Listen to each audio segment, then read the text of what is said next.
আসসালামু আলাইকুম রহমতুল্লাহ। আলহামদুলিল্লাহ নাহমাদুহু ওয়া নুসাল্লি আলা রাসূলিহিল কারীম, আম্মা বাদ। মহান আল্লাহ ইরশাদ করেন সূরা আহজাব 57 নম্বর আয়াতে যে যারা আল্লাহ এবং রাসূলকে কষ্ট দেয় তাদের প্রতি আল্লাহ তাআলা অভিশাপ করেন।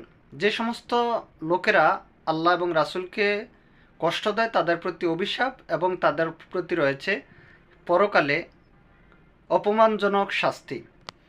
সহিহ বুখারীর 2 নম্বর খণ্ডের এবং আরও বিভিন্ন গ্রন্থে যদিও হাদিস রয়েছে, সহিহ বুখারী 2 নম্বর খণ্ডে 880, মিশকাতে রয়েছে 4499 নম্বর হাদিস, আর অন্য জায়গা তো আছে হাদিসটি। তালহা রাদিয়াল্লাহু তাআলা থেকে বর্ণিত, তিনি বলছেন রাসূলুল্লাহ সাল্লাল্লাহু আলাইহি সাল্লাম বলেছেন,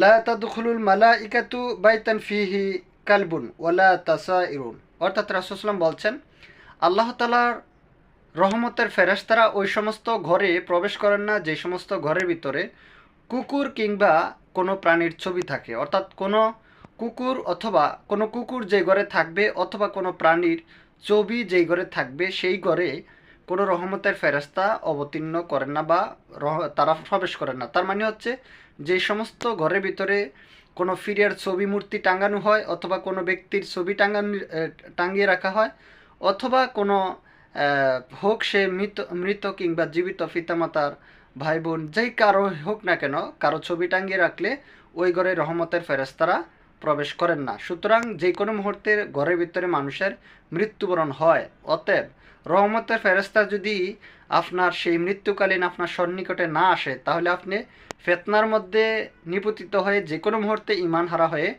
ধ্বংস হতে পারেন, মৃত্যুবরণ করতে পারেন। সেই জন্য আমাদের উচিত এ ব্যাপারে সচেতন থাকা, ঘরের ভিতরে যেন কোনো রকম ছবি মূর্তি না থাকে।